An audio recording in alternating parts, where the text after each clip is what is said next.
U prijetnoj atmosferi komšijskog Maxi supermarketa uz muziku Radija Indeks kupci su imali prilike da dokažu svoje umeće kupovine i uštede.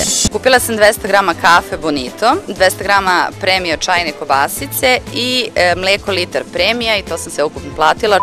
Kupio sam pola kilograma pirinča, 100 grama čokolade i kupio sam pola kilograma junetine. I sve to sam platila. Kupila sam premija ceralije, kupila sam litar ulja i kupila sam pola kilograma makarona i sve sam to platila.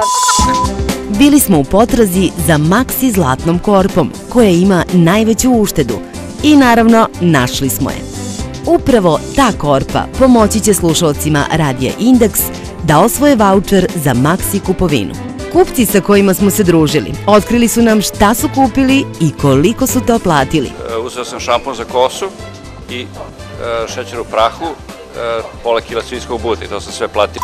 Čajni kolutići, 2 flaše vode i kafa 100 grama. Kupio sam sapun premija, kilogram ananasa i kilogram ćuretine i sve to platio. Kupila sam hleb Beli Dunav, salvete i beli krompir, sve sam platila. Kupio sam papirne maramice, 365, limun i pola kilograma pilećeg belog mesa. I to sam sve platio.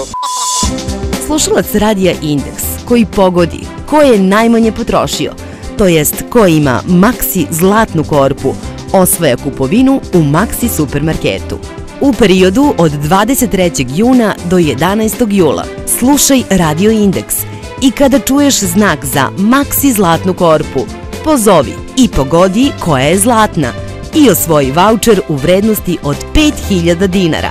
Ali na Indeksu i u Maxiju svi dobijaju. Utešna nagrada je vaučer od 500 dinara. Nacionalni Radio Indeks čeka vaš poziv, a do tada nastavite da kupujete u Maxiju, jer svaka kupovina i odlazak u Maxi je nagrada za sebe.